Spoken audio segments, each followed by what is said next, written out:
Boa noite, pessoal. Hoje nós vamos dar continuidade ao curso de Civicultura e definir aí a disciplina, as literaturas, dar entrada realmente com a disciplina de Civicultura. Tradicional aviso, né? Então vamos lá. Então o que é Civicultura? Civicultura, a própria definição da palavra, é a cultura de silva, né? Silva significa floresta. Silva. Só que tem uma outra definição, né, que é em talhões com cuidados que visam objetivos definidos. Que são talhões? Talhões são áreas como um campo de futebol, geralmente. Nossa, 7-1. E aí, nesses talhões ou unidades de solos e de crescimento de florestas semelhantes, que geralmente tem 1 hectare, é que se define os tratamentos que a floresta vai receber no combate a formigas, na adição de adubo, e a partir disso é que se vai manejar a floresta em todos os sentidos, né? Sempre com objetivos definidos. Por exemplo, a minha floresta é para produzir erva mate, a minha floresta é para produzir caju. Forestry, que é um termo mais utilizado nos Estados Unidos, é uma silvicultura mais extensiva e sem maiores cuidados, em um espaço mais amplo do que os talhões de 1 hectare, um campo de futebol. Vamos começar então com o histórico, né, da silvicultura. Qual foi a primeira árvore plantada no mundo, por exemplo? Foi uma azeitona. E a segunda? Foi um figo. Na Índia, a silvicultura começou, por exemplo, de forma mais oficial em 1840, com o cultivo da teca. É brincadeira, sempre passa alguém com um funk. Beleza, vamos continuar então. Então, algumas plantas, ao contrário do que as pessoas pensam, têm sido cultivadas árvores, né, há bastante tempo. A primeira planta cultivada no Brasil foi a cássia negra, que é da África, Cassia mersni, e foi utilizada para tanino, que é uma substância utilizada para branquear aí o couro, certo? Qual é a filosofia da silvicultura?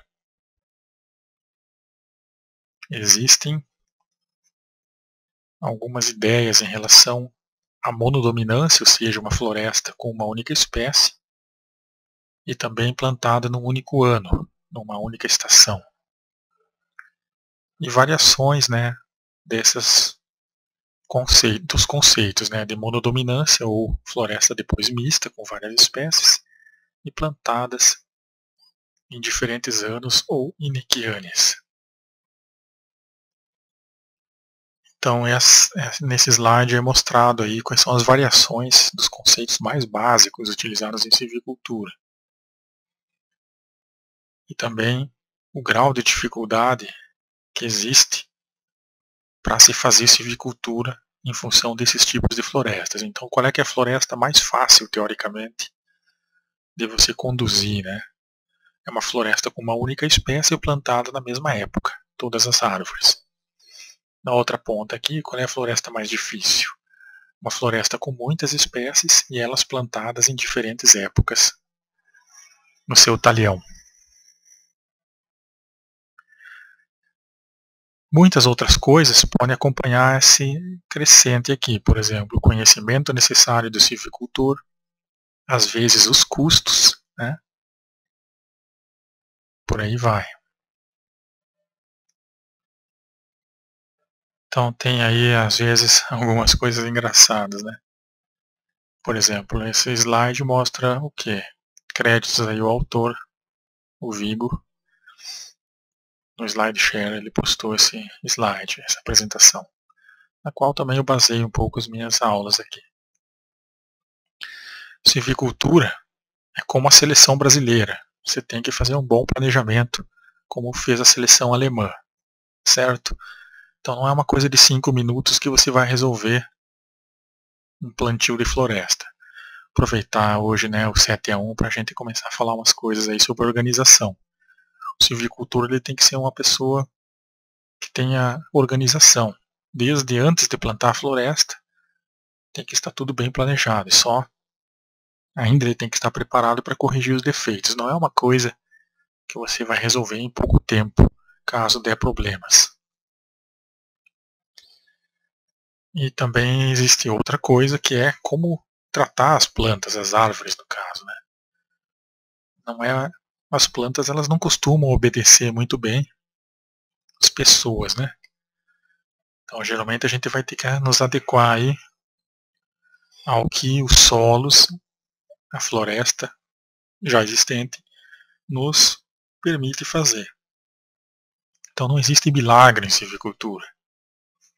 Você vai partir de uma situação e não vai necessariamente conseguir ordenar as plantas a fazer certas coisas. Isso não existe. Bom, vamos entrar então no histórico dessa disciplina, que já é de bastante tempo, né? Por exemplo, os aborígenes em várias regiões do mundo têm utilizado as florestas de forma sustentável para obter produtos não madeireiros. Então esse, por incrível que pareça, são os primórdios da silvicultura e é a moda atual, né? Os sistemas agroflorestais que hoje estão em moda aí, né? Então eu sempre digo que nós estamos aprendendo a fazer a silvicultura somente hoje no Brasil, e é coisa que os índios já faziam há muito tempo, né? A castanheira do Pará, a castanha na Europa, malus, que é a maçã, e a olea europeia, que é a oliveira, já têm sido cultivadas por populações aborígenes há muito mais tempo do que as culturas anuais, né, ou culturas silviculturais no Brasil. O dúrio, que é uma planta lá da Ásia, tem um cheiro horrível, mas um gosto bom a fruta, também tem sido dominada a técnica do seu cultivo pelos aborígenes. E a própria Pérsia americana, que é o auacátalo, mais conhecido como abacate para os brasileiros, cujo significado dessa palavra em antiga língua asteca significa testículo, devido à forma do abacate e lembrar um testículo. Essas culturas têm sido manejadas de forma satisfatórias há mais de 1000 anos antes de Cristo. Se vocês quiserem ler mais sobre isso, sobre como as populações nativas de vários países fazem silvicultura há muitos milhares de anos, eu recomendo que baixem esse PDF muito bom, que é essa leitura sobre os povos indígenas e a conservação. Um capítulo bastante interessante é esse capítulo aqui, que fala como os índios Kayapó têm lidado aí com as castanheiras do Pará.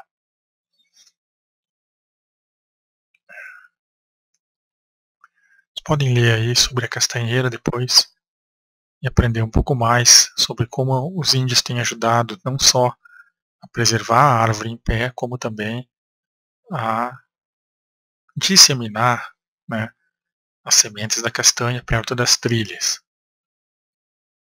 E também a caça dos índios aos animais que predam as sementes tem favorecido aí as populações de castanheira. É o que eu acabei de falar, vocês podem ler aí, mais a título de curiosidade. Certo? A araucária angustifolia também tem se imaginado, alguns pesquisadores que trabalham com antropologia têm reunido provas na região de Santa Catarina, Rio Grande do Sul e Paraná, que essa planta tenha sido cultivada pelos índios charrua, né, e outros índios há muitos milhares de anos, e eles teriam até ajudado a disseminar as araucárias onde elas se encontram atualmente.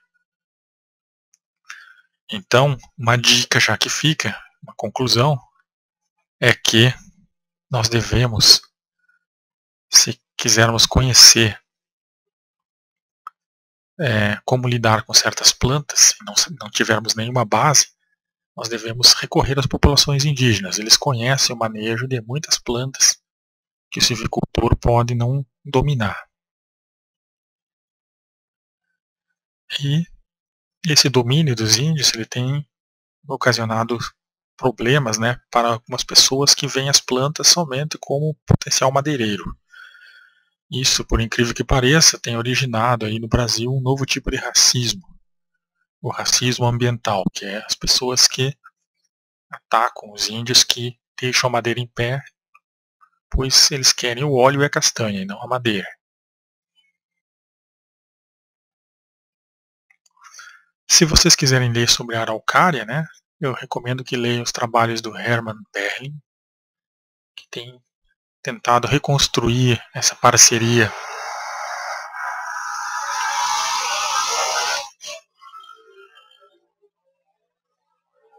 histórica entre os índios e o plantio da araucária. O povo brasileiro tem muito que aprender ainda em termos de educação. Fica aí a mensagem. Sempre passa alguém atrapalhando, né, quem está estudando. Mas vamos lá. Então, eles reconstroem as populações de floresta, né, de araucária, com base na palinologia, ou seja, os grãos de pólen encontrados em camadas estratigráficas da geologia. E com base na quantidade de pólen encontrada em camadas de até 12 mil anos atrás, ou muito mais, eles conseguem saber, em certas regiões, quantas florestas existiam e onde estão as aldeias dos índios, e se existe correlação, né, no espaço e no tempo entre essas populações e a presença humana. Então a tradição taquara, tararé e os índios G têm sido lembrados aí como parceiros no plantio de araucárias. As araucárias, elas, desde 100 mil anos atrás até hoje, presente, ano 2014, elas têm declinado as suas populações em relação às populações que existiam há 100 mil anos atrás. Então nós percebemos um declínio das araucárias natural em termos de populações. Elas já chegaram a dominar 4% do Brasil e hoje em dia elas dominam apenas 1% da área do país, com um decréscimo nos últimos 100 mil anos. Embora nos últimos 1000 anos antes de Cristo e até 1000 anos depois de Cristo, ela teve um pequeno crescimento devido ao aquecimento do planeta. Há 7 mil anos atrás era muito mais frio do que hoje, e nos últimos 2000 anos ocorreu um aquecimento e ela expandiu um pouco. Nessa época que era mais fria e seca, a mata de araucária era confinada a florestas de galeria, vales ou topos de morro. E em 2000 a.C. é que o clima na região ficou sem estação seca devido ao aquecimento, e essa floresta se expandiu aos domínios que existem hoje. Bom, então a floresta da araucária expandiu-se através das florestas de galeria a partir de 8.000 anos antes de Cristo, com algumas recaídas até 500 depois de Cristo, quando ela atingiu o seu máximo antes da exploração feita pelo homem. E algumas outras espécies típicas dessa floresta, como o Podocarpus, né, tem acompanhado. Aqui é o que eu estava falando, né, sobre onde existem as cabanas, né, as casas grandes dos índios e onde existem as populações da araucária. Existe uma correlação, né, e se suspeita por alguns autores que eles até cultivavam as araucárias numa paisagem que poderia ser mais ou menos essa paisagem aqui, ó, em B. Como foram encontrados aí resquícios, né, dessas habitações Seria uma paisagem muito interessante até para fazer algum filme, alguma coisa, né? Mostrar como seria o nosso passado aqui nesses índios, né? Com suas aldeias embaixo de grandes araucárias. Uma paisagem muito bonita, que tem sido pesquisada muito por Ledru e Bittencourt e Kraus-Penhar. Então, esses ameríndios, eles são responsáveis, sim, suspeita-se que sim, pela expansão até de algumas florestas de plantas com interesse civicultural, como a madeira mais perfeita que existe, né, e é também produtora de frutos, pinhão no caso, sementes nuas no caso, não frutos, né, o pinhão araucária. Aí tem mais detalhes, né, sobre os locais onde foram coletados os pólens. Aqui já no caso de uma outra planta, Gymnosperma, presente no Brasil, Podocarpus. Aqui há 100 mil anos atrás, como eram as populações, no eixo X, e aqui em zero, tempo presente. E aqui nada mais é do que algum indicativo de quanto de pólen foi encontrado nessas regiões, né? Inclusive Cambará do Sul, no Rio Grande do Sul. Se pode, através desses estudos, saber como era a população de Podocarpus, por exemplo.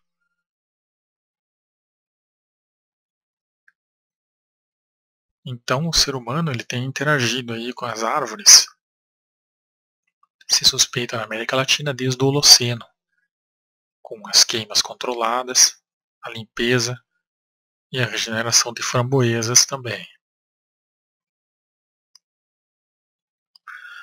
Tudo começou com sistemas agroflorestais e hoje são a realidade e o futuro também do convívio de florestas com zonas agrícolas. A forma mais inteligente, talvez, de manejar o espaço e o tempo em vários estratos aí de florestas até aproveitar o máximo possível da sua área agrícola na sua propriedade. Nessa paisagem primitiva, histórica do cultivo de florestas no Brasil, existiam animais de grande porte, não só no Brasil, como também na Eurásia, existiam animais adaptados ao frio, como nós podemos ver aqui, de grande porte.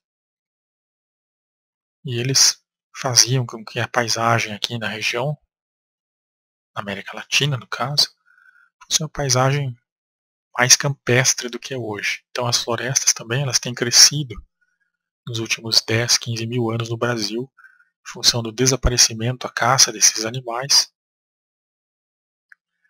e também a mudança climática. É importante falar sobre isso, pois o clima é um fator determinante aí da presença ou não de florestas. Assim como a ação do homem, a gente deve conhecer essas interações para fazer uma boa silvicultura. Essa é uma exposição mostrando esses animais que existiam no passado. Aqui na América Latina havia tigre de dente de sabre. Isso aqui é mais na Europa, né? Na Ásia. Mas aqui existiam animais de grande porte, como a preguiça gigante, que está lá mais lá ao fundo, que eram grandes herbívoros, né? E essa era a realidade dos povos que cultivavam a araucária. Muitos deles foram talvez os responsáveis por, além de matar os grandes herbívoros, cultivar a araucária. Né? Existem ainda plantas, né, populações de plantas, como vocês podem ler nesses artigos aqui, geralmente do Mauro Galetti, Pedro Giordano e colaboradores, sobre os frutos que perderam seus dispersores de sementes, que eram preguiça gigante, animais de grande porte, tatu. Então hoje existe uma série de frutos. Esse aqui parece um jatobá, esse aqui é de uma palmeira, esse aqui é uma nonácea, um araticum gigante e alguns outros frutos aí que tem cada vez mais é,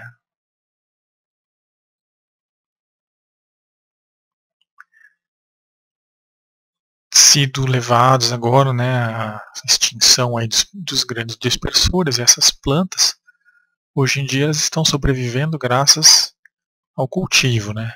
A maioria delas não existe mais um dispersor de sementes, e a gente nem sabe até que ponto as populações naturais serão extintas ou serão dispersas por animais cultivados aí. Animais cultivados não, animais que o homem tem trazido, como a vaca, eles podem talvez ser os dispersores dessas plantas na atualidade.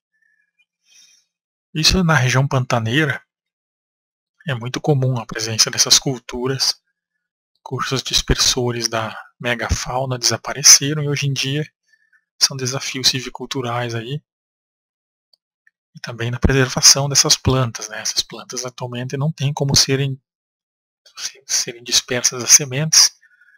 Imaginem que o animal que plantava essas plantas nas florestas não existe mais, então são grandes espaços para pesquisa em silvicultura, essas frutas da megafauna, e também um desafio aí para cultivá-las, caso tenha interesse econômico, como por exemplo aqui os frutos, né? Então o homem, na história da silvicultura, ele tem um papel positivo e também um papel negativo, no momento que ele extinguiu os dispersores de sementes de algumas plantas e cultivou outras do seu interesse. Percebam aí as escalas que são sementes, né? Grandes, né?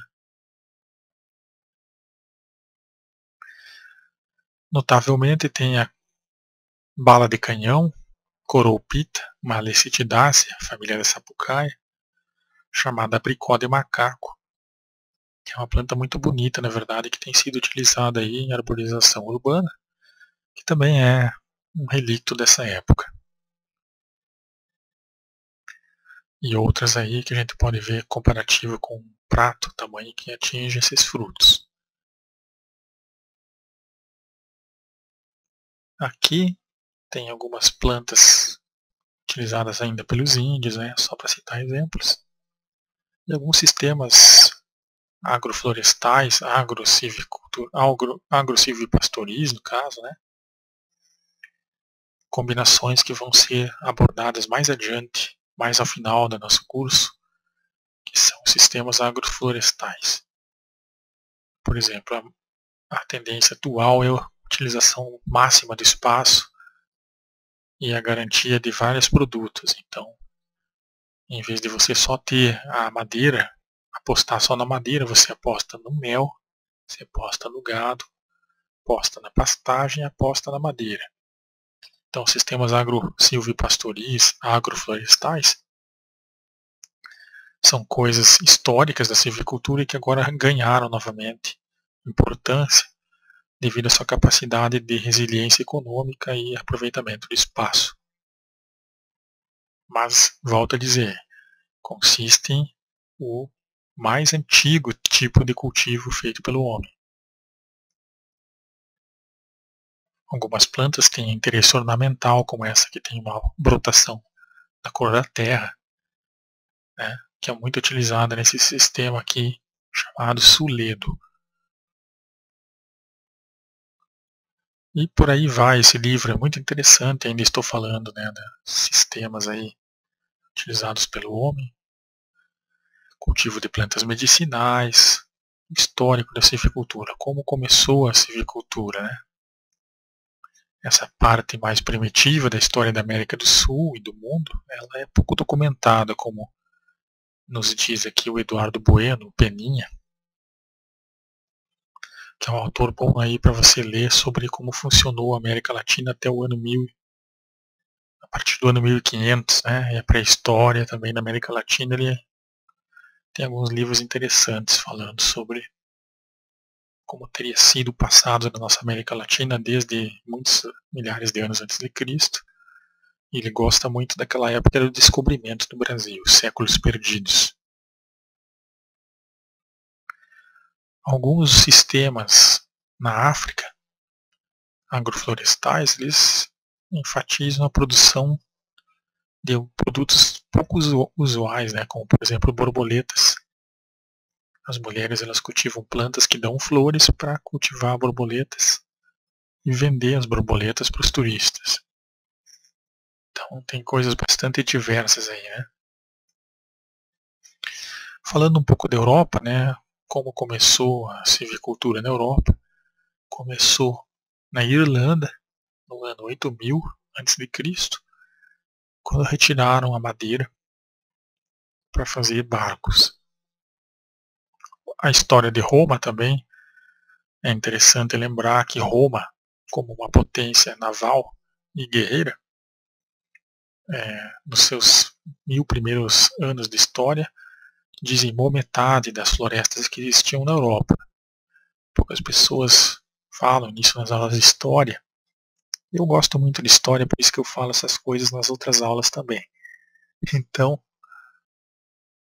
a Europa já foi muito massacrada em termos de ecologia, né? Então, o imperador Adriano, século I, ou século I antes de Cristo, não lembro muito bem, foi o primeiro imperador romano a ordenar o plantio de cedro libanês, né? Cedrus libani, que é uma gimnosperma e não uma meliace, na justamente cultivar cedro para máquina de guerra romana. Então, houve uma exploração muito indiscriminada da madeira na Europa, o que levou depois à necessidade de cultivar madeira, plantar madeira realmente, para se aquecer, para cozinhar, inclusive para a guerra, foi o primeiro objetivo aí dos plantios de floresta. E tal o exército romano, né, detonando com tudo em 300 a.C. Na Índia, houve períodos bons, né? Por exemplo, no ano 300 até o ano 800, a produção das florestas e a madeira era tudo reguladinho, era como se fosse um manejo sustentável que a gente vai ver hoje. Na Amazônia, a tentativa, né, de retirar somente o que a floresta produz em biomassa por ano e manter a floresta em pé. Isso já era tudo regulado na Índia há 1500 anos atrás. Só que logo depois vieram os mongóis nos anos 1200 com Gengis Khan e aí virou um caos o setor florestal da Índia. Então a história da silvicultura é uma história de destruição e reconstrução. E a silvicultura tem essa missão nobre de reconstruir historicamente o que foi destruído.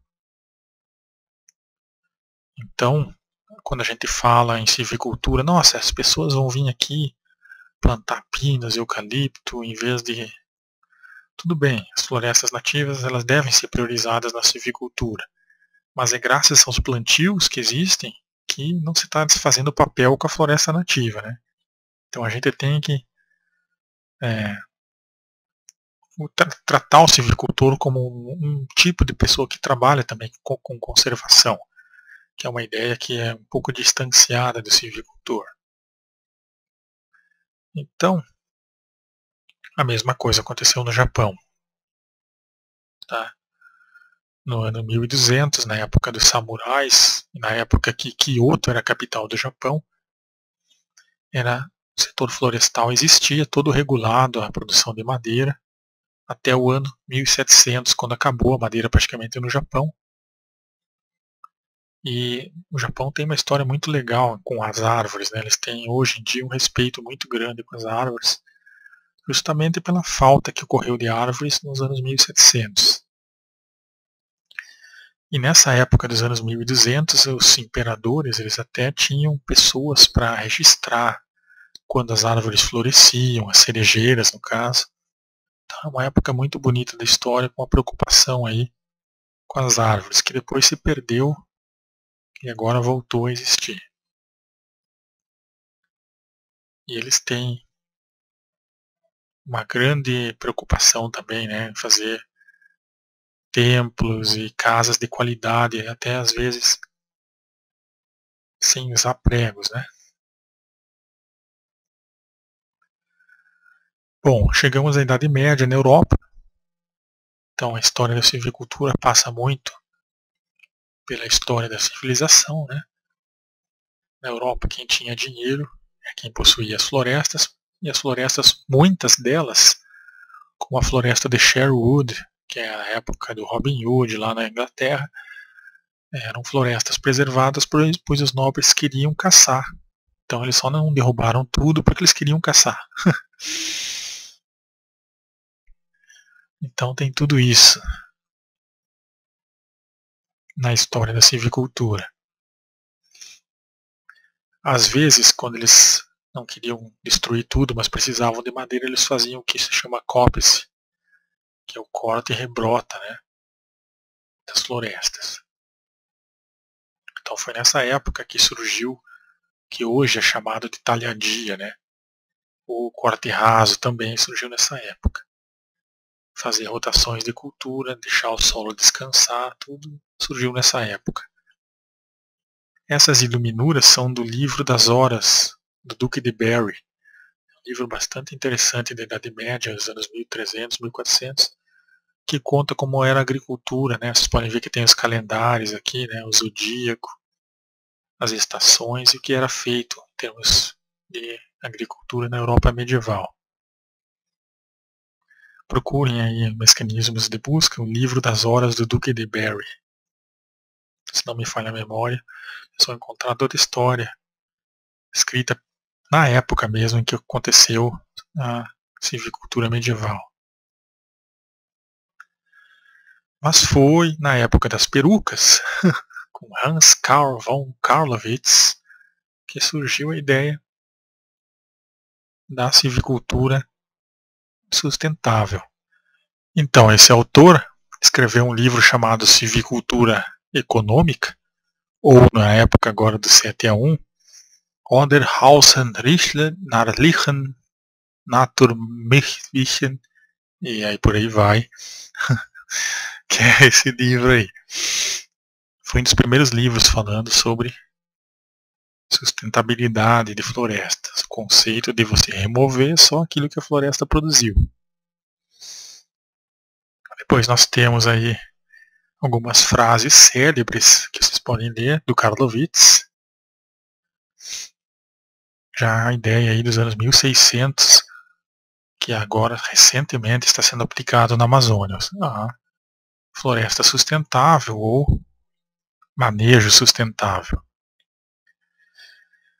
Então, foi nessa época que surgiu um dos cálculos mais importantes de toda a silvicultura, ou seja, se eu tenho uma área tal e as florestas demoram tanto para crescer, o quanto eu tenho que plantar de florestas por ano para que no 40º ano eu colha a primeira safra e tenha todos os anos uma safra de florestas.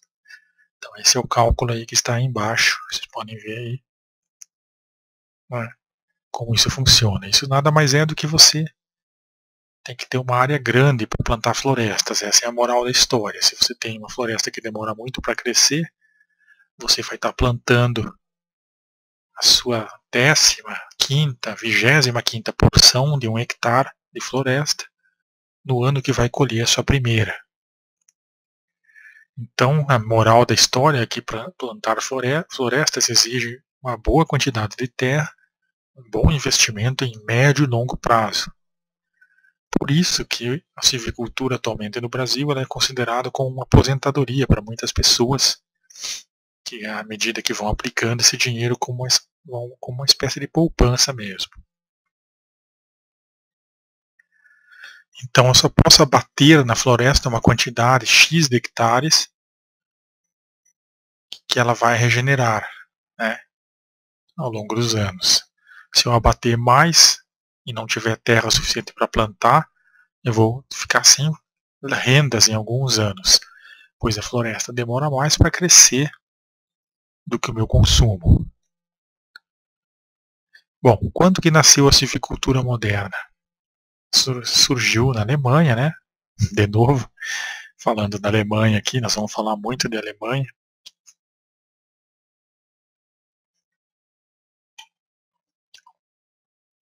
Numa região chamada de Floresta Negra. Schwarzwald.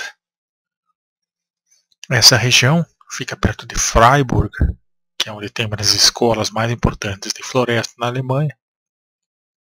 E foi aí que surgiu a silvicultura moderna como nós conhecemos hoje, né? Todo esse planejamento em termos de espaço e tempo, a fim de que você só plante aquilo que vai colher e tenha sempre um plantio por ano e uma colheita por ano. Diferentemente das culturas anuais, que o planejamento é anual. O planejamento florestal de silvicultura ele é um planejamento para 20, 40 anos. Então se você errar hoje, talvez daqui a 15 anos você perceba um erro grave. Um livro importante é esse que está aí. Os livros antigos, né? Fundamentos da silvicultura numa base ecológica. Seleção natural, né? Silvicultura baseada em seleção natural. Daí a minha conclusão é que a gente tem que estudar muito seleção artificial, seleção natural, para poder manejar florestas. Certo? E aí tem, mais uma vez, o livro que eu falei das populações indígenas. Mais um alemão, Johann Heinrich von Cotta,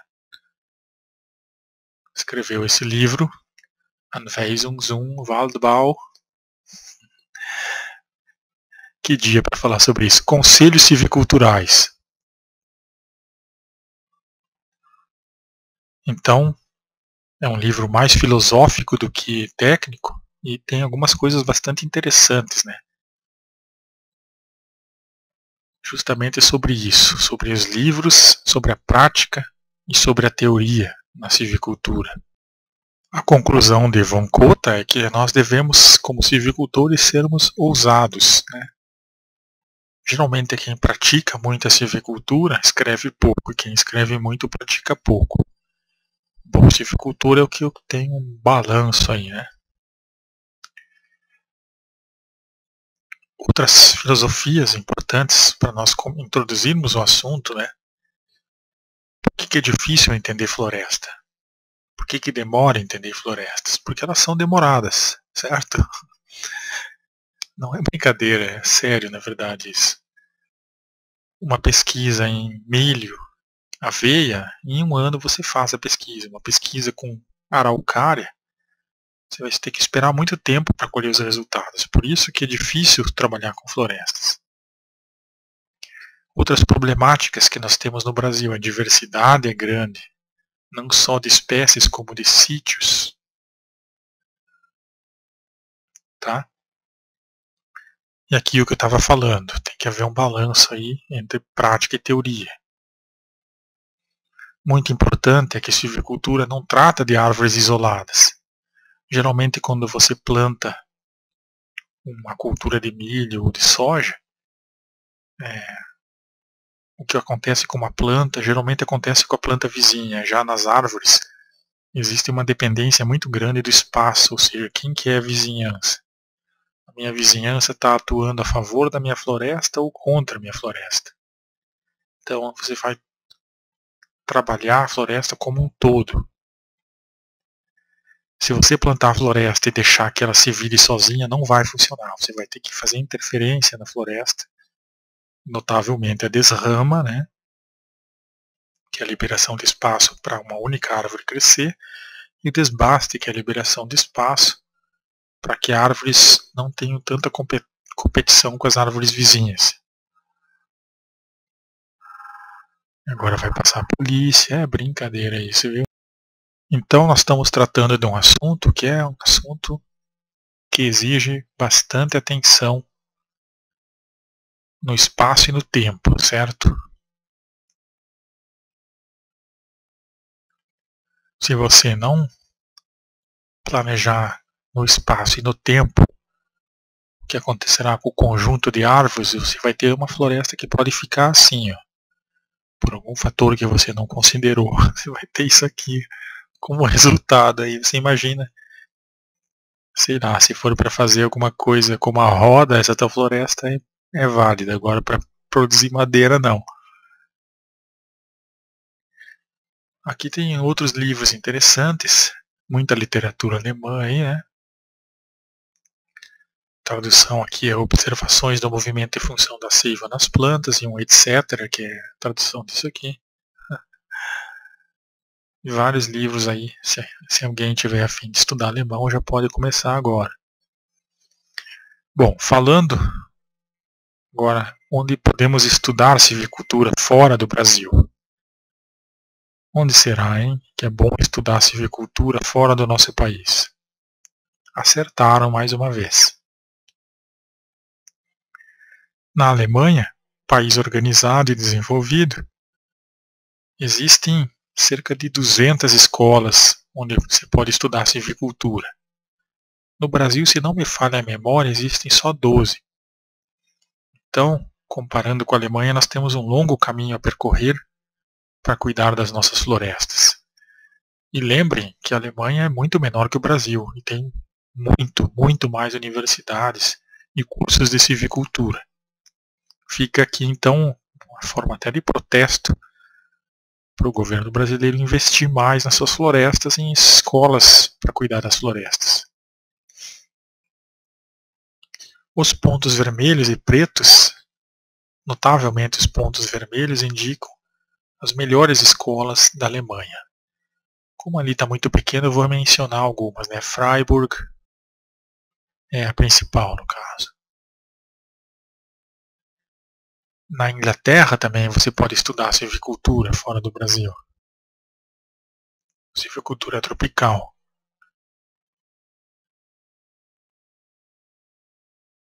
Aí está a cidade de Freiburg, simpática cidade de Freiburg, onde você vai, além de estudar silvicultura, tomar uma boa cerveja, é claro. Essa é a Universidade Albert Ludwigs, Universität Freiburg, considerada a melhor escola do mundo no assunto silvicultura e muitos outros assuntos que envolvem florestas.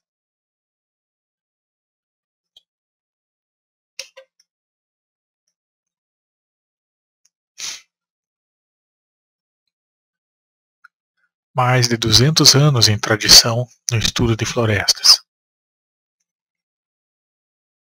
Aqui é o Departamento de Florestas e Pesquisa em Solos, certo?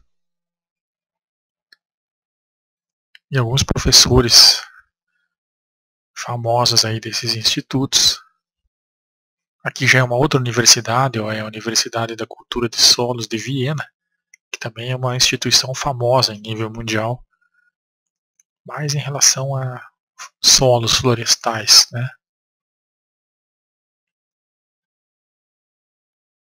Aqui existem alguns professores que têm relações aí com o Brasil, né? O professor Franz Endre foi um dos que ajudou a fundar e a criar as condições para que houvesse um curso de engenharia florestal no Rio Grande do Sul. Essa é a chamada Bodenkultur ou Boku, na Áustria. Aí está a página dessas universidades, caso vocês tiverem interesse em conhecê-las.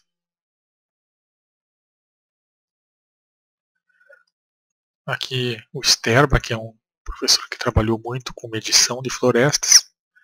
Se alguém quiser estudar medição de florestas, inventário, né? E esse é o Franz Endre numa visita ao Brasil. Outro sítio famoso é Bangor, que é no país de Gales, se não me falha a memória, onde você pode estudar silvicultura. Estou colocando bastante isso aqui, pois nós estamos numa época em que o governo brasileiro tem favorecido muito as pessoas a sair, né? Ciência Sem Fronteiras.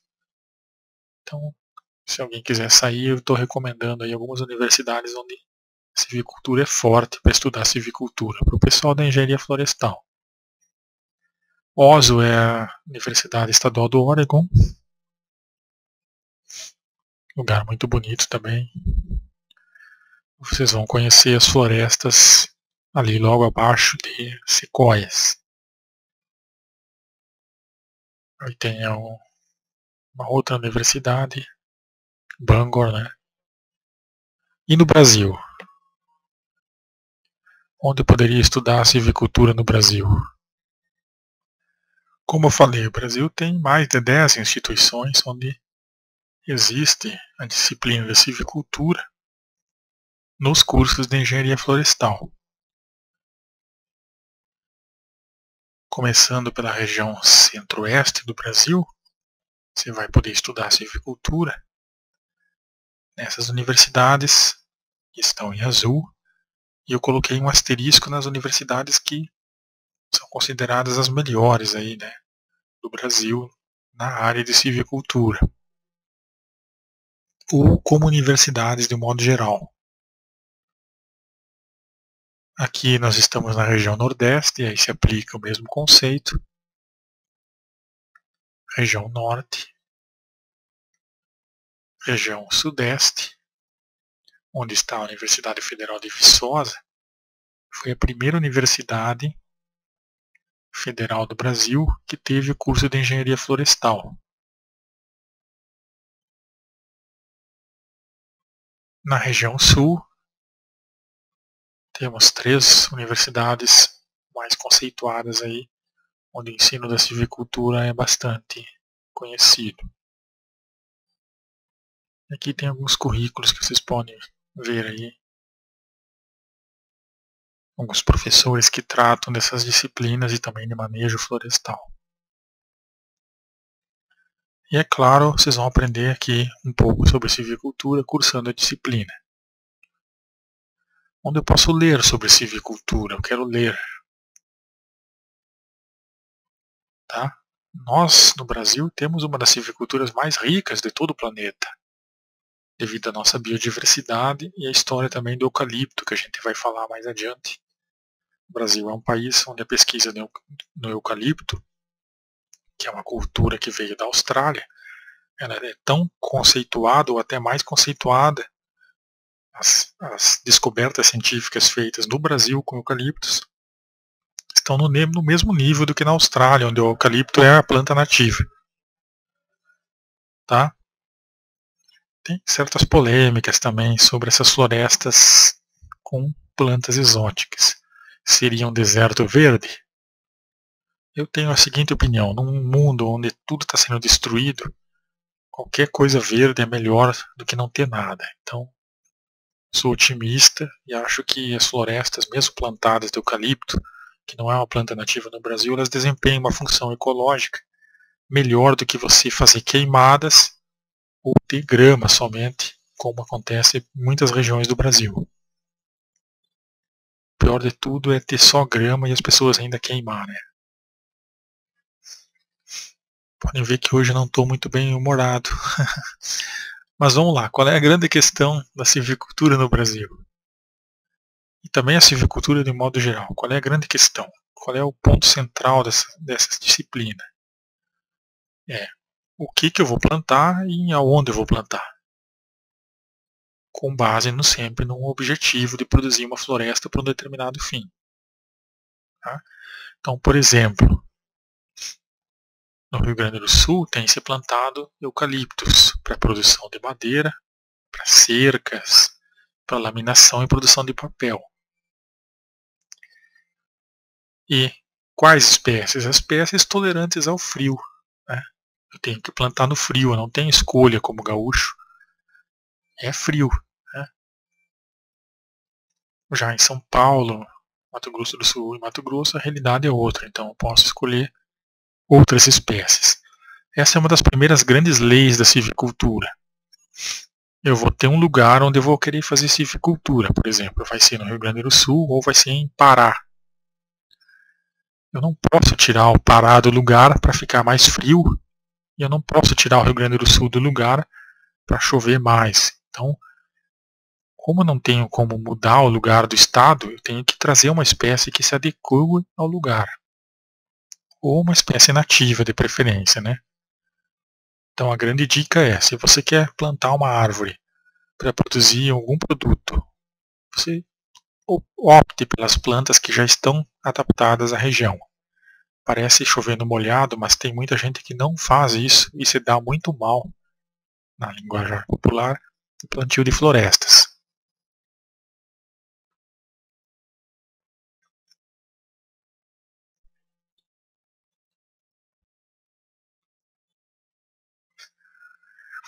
Então esses são os eucaliptos, né? Família Myrtaceae. Algumas, como eucaliptos grandes, são extremamente demandantes em água. Lembrem disso. Então, dentro de um gênero, existem muitas espécies e algumas são muito diferentes das outras. Tá? E algumas, inclusive, têm o grã espiralado, que é essa torção natural no tronco. É preciso conhecer isso, pois isso vai dificultar certos produtos madeireiros não vão surgir aqui com esse tipo de árvore. Muito bem. Quais disciplinas num curso de engenharia florestal eu deveria estudar e me aprofundar para poder melhorar o meu conhecimento e embasar as minhas decisões de silvicultura? Insetos, entomologia. Nossa, alguém pode perguntar, o que tem a ver insetos com silvicultura? Tem tudo a ver. Tá? Os maiores problemas que um silvicultor talvez vai enfrentar vai ser com formigas ou com brocas, no caso de plantas que são atacadas à madeira, né, ou as pontas da planta, os ponteiros, como a Suetenia macrophylla, o mogno e o cedro. Então você tem que conhecer a ecologia dos insetos para, infelizmente, matar alguns para eles não matar a sua plantação. Ou deixar que a natureza haja de forma sábia em alguns casos. Agora, a formiga, nós vamos ver mais adiante, é um pesadelo realmente para a silvicultura. O que mais que tem que estudar? Tratos e métodos silviculturais. É o que você vai fazer com as plantas, né, em termos de podas, retirada de árvores que não vão ter futuro na floresta, e as bases de decisão são as mais variadas possíveis. Aqui nós vamos mostrar bastante coisa de tratos e métodos silviculturais, mas essa é uma disciplina à parte no curso, assim como fitopatologia florestal. As plantas adoecem, temos que ter cuidado com as doenças, principalmente quando as plantas são jovens. Melhoramento genético é uma disciplina do 6º semestre, e aqui eu enfoco a falta de evolução, né, no currículo da engenharia florestal, pelo menos onde eu estudei. A gente não viu seleção artificial nem seleção natural, que é uma disciplina fundamental para auxiliar aqui, ó, no melhoramento genético depois. Então, se você está ouvindo esse vídeo, está prestes a reformar o currículo da florestal onde você está estudando, sugira a inclusão de evolução como uma disciplina, pois ela é importantíssima e vai fazer falta para você depois como engenheiro florestal na hora de você tomar decisões as mais variadas possíveis com florestas. Beleza? Dendrologia. Se eu vou plantar árvores, eu tenho que saber conhecer e identificar as árvores, né? Aqui também está a dendrocronologia. Posso estudar o crescimento das árvores com base nos anéis. Certo? Importantíssimo, talvez uma das mais importantes no Brasil. Nesse caso aqui, eu postei uma série de vídeos, mais de 30 horas de aula aí, sobre as árvores do Brasil, como conhecê-las, identificá-las, e algumas curiosidades. Espero que essa parte de dendrologia, no meu próprio canal aqui, você, assim como dendrocronologia, você já tem uma base olhando os meus vídeos. Oh, beleza. Fitossociologia é a estrutura espaço-temporal das florestas. Quem que é uma árvore dominante, quem que é uma árvore dominada, o que é densidade de árvores, o que é dominância de copas, o que é frequência de árvores em parcelas, o que é valor de importância. que tudo isso tem a ver com silvicultura, o que isso fala sobre as florestas, tudo é nessa disciplina.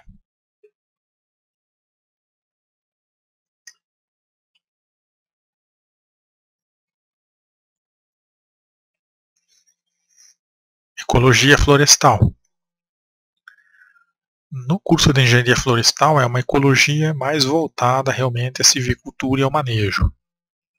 Mas eu recomendo que você estude ecologia a fundo, tá?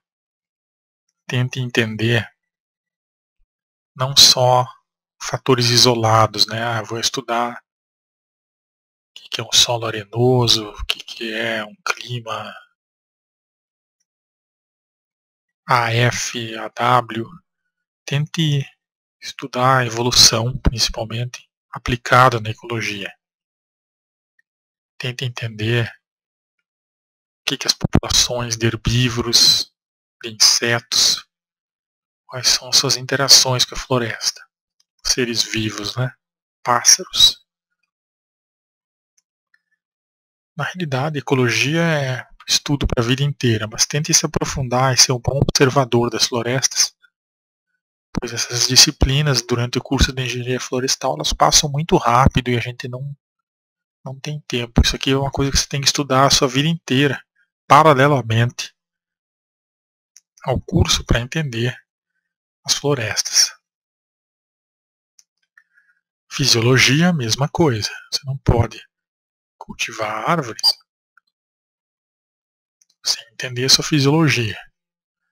Então estude a fundo como funciona a fisiologia das árvores, desde a raiz, né, até todo o resto.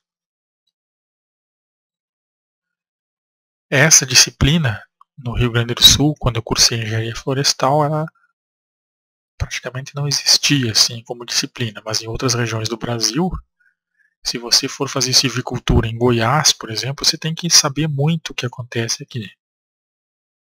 Você não pode deixar de estudar como é o comportamento do fogo e tudo sobre o fogo nas florestas. Senão você vai ir muito bem com o seu plantio até o 5º ano e no 8º ano vem o fogo e você perde toda a floresta. Bom, silvicultura aplicada em alguns cursos existe. Parques e arborização também existe como disciplina, que é a silvicultura urbana, né? Saber lidar com as plantas fora da floresta. Então aqui você vai ter que adequar a escolha da planta à situação que você vai encontrar, né? O que mais causa problemas aqui é erros em termos do tamanho que a árvore vai ficar no final e o espaço que você dispõe para colocá-la. Então, no momento que você escolhe a espécie, você já resolve 90% do problema aqui em silvicultura urbana. Dicas de plantio, sempre é bom estudar, né?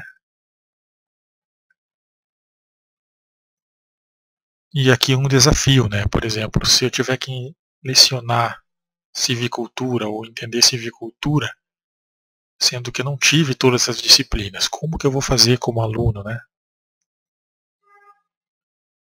A gente vai ter que fazer práticas, né? Praticar bastante, ter muita leitura adicional e realmente tratar dos conceitos filosóficos mais importantes e formar o que se chama de bom senso, né? Formar uma pessoa com senso crítico e bom senso nas decisões, pois na falta de um curso completo a gente precisa tomar boas decisões e não errar, né? Errar o mínimo possível. Essa parte que vem a seguir são mais práticas que eu fazia com os alunos na Unifei. Acho que não é o caso aqui. Aqui é o cronograma sugerido novamente. Eu acho que alguma das coisas eu já comentei nessa mesma apresentação. Fica aqui uma sugestão de cronograma que poderia ser visto num curso de silvicultura, né? Aqui só sobre tratos e métodos, o que existe que deveria ser estudado, né? Vocês podem ver que é muita coisa, né? E chega até a silvicultura de precisão. Bom, chegamos aí ao fim dos 99 slides, caprichosamente 99 slides em 1 hora. E acho que essa é uma introdução simples ao assunto silvicultura. Espero que vocês tenham gostado e se interessem aí pelas leituras que eu apresentei, se aprofundem enquanto isso para o curso que vai vir. Um abração a todos. Ficamos por aqui por hoje.